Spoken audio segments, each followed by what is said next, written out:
मोरो मां वाक़े अपडेट कंदा हलूं। रिपोर्ट करे रहिया शमन अली कलोड़ो।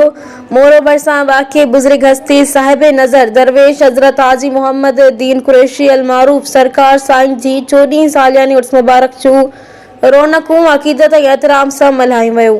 दरगाह जे गादी नशीन फ़कीर ख़ादिम हुसैन कलोड़ो जे सरवाणीअ हेठि हिन रूहानी मेले में साईं जा अक़ीदतमंद मुरीद ऐं मुहबत जा मुसाफ़िर वॾी तादाद में शरीक थिया।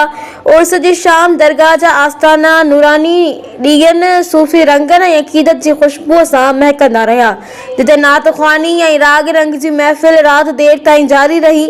महफ़िल में मशहूर नात ख़्वान कासिर नवाज़ कलोड़ो, ख़ुदा बख्श कलोड़ो, मशहूर फ़नकार फरमान अली ऐं ॿियनि पंहिंजी ख़ूबसूरत आवाज़ वसीले माण्हुनि जी दिलनि ते सुकून जा साज़ चढ़ाए छॾिया।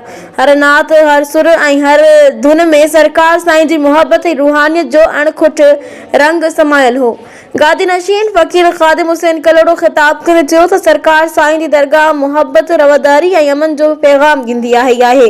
हिन आस्थाने ते ईंदड़ हर माण्हू मुसाफ़िर खे मेड़े मां न रुगो रूह जे सुकून पर दिल जी रोशनी बि मिलंदी आहे।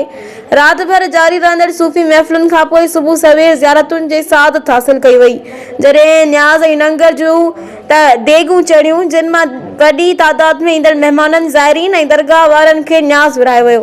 उर्स मुबारक सॼे ॾींहुं सूफ़ी धुन, अक़ीदत जी चाशनी ऐं रूहानी फ़िज़ा में गुज़रियो, जिते हर दिल ते मुहबत जो पैगाम, अमन जो अहसास ऐं सरकार साईं जे फैज़ जी ख़ुशबू महसूस थी रही हुई।